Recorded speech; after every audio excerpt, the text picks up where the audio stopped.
Situé dans le parc naturel du Perche, Frazé, un village de 500 âmes qui s'est construit autour de son château, véritable perle architecturale. Ce château était en fait construit sur une ancienne motte féodale et lors de la guerre de Cent Ans, les Anglais l'ont entièrement détruit. Donc il a été reconstruit sous forme d'un quadrilatère à haute cour qui était entouré de douves. Et au fur et à mesure du temps, il a été agrandi, remanié et complété des autres bâtiments. Ce qui fait que sur un même site, on voit toutes les époques, depuis la guerre de Cent Ans jusqu'au XIXe siècle. Toutes les époques architecturales se parlent dans ce château. Frazé, c'est aussi cette très belle église romane.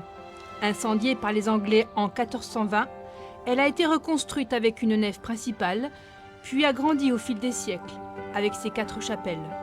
Portail Renaissance, vitraux du 19e, l'église vient d'être entièrement rénovée. Non loin de là, sur les bords de la Foussarde, on découvre l'ancienne tuilerie, transformée depuis en habitation, mais dont il reste le séchoir. En fait, au moment de la reconstruction du château, pour faire les tuiles, ils ont utilisé le sous-sol argileux de Frazé. Et ici, ils faisaient cuire les tuiles.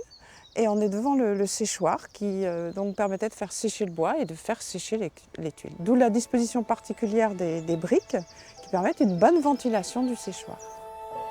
Aux alentours de Frazé, dans la campagne percheronne, les manoirs du Grand Carcahus, du Cormier ou bien encore du Châtelier valent également le détour.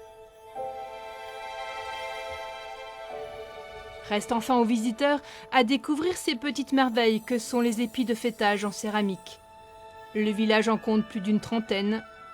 Frazé se visite aussi, la tête en l'air.